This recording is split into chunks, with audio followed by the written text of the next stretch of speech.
They choose to carry this out through very violent and terroristic means. সম্প্রতি ভারতীয় সংবাদ মাধ্যম এনডিটিভিকে সাক্ষাৎকার দেন যুক্তরাষ্ট্রের director of national intelligence Tulsi Gabbard.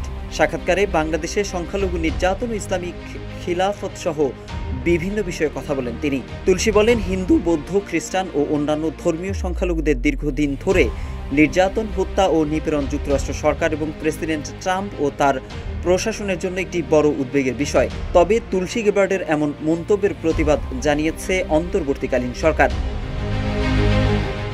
গতকাল 17 মার্চ মঙ্গলবার প্রধান উপদেষ্টার প্রেস উইং থেকে এ সংক্রান্ত একটি বিবৃতি প্রকাশ করা হয়।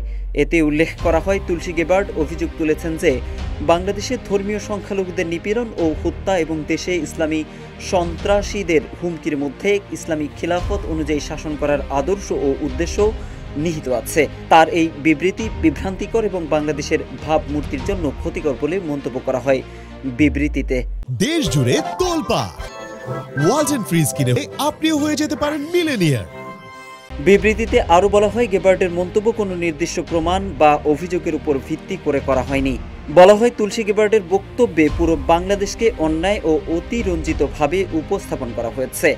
বিশ্বের অনেক দেশের মতো বাংলাদেশও চরমপন্থার চ্যালেঞ্জের মুখোমুখি হয়েছে, তবে এটি ধারাবাহিকভাবে আন্তর্জাতিক সম্প্রদায়, বিশেষ করে যুক্তরাষ্ট্রের সঙ্গে অংশীদারিত্বের ভিত্তিতে আইনশৃঙ্খলা, সামাজিক সংস্কার এবং অন্যান্য সন্ত্রাসী বিরোধী তৎপরতার মাধ্যমে এসব চ্যালেঞ্জ মোকাবেলা করে আসছে বাংলাদেশ।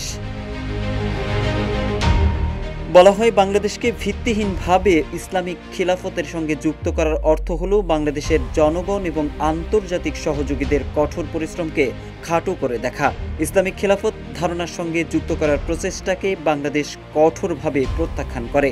বিবৃতিতে রাজনৈতিক নেতাদেরও দায়িত্বশীল ব্যক্তিদের উচিত সংবেদনশীল বিষয়ে মন্তব্য করার আগে সে বিষয়ে সম্যক ধারণা রাখা এবং ক্ষতিকর বাধা ধারণা ও ভীতি ছড়ানো বা সাম্প্রদায়িক উত্তেজনা উস্কে দেওয়ার মতো কোনো কিছু বলা থেকে বিরত থাকার কথাও বলা হয়েছে।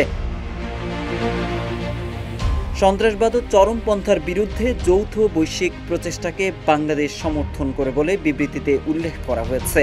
জানানো হয়েছে, বাংলাদেশ সরকার বাস্তব তথ্য ও সব দেশের সার্বভৌমত্ব এবং নিরাপত্তার প্রতি শ্রদ্ধার ভিত্তিতে গঠনমূলক সংলাপে অংশগ্রহণে প্রতিশ্রুতিবদ্ধ। মোহাম্মদ সাইফুল ইসলাম, ইত্তেফাক।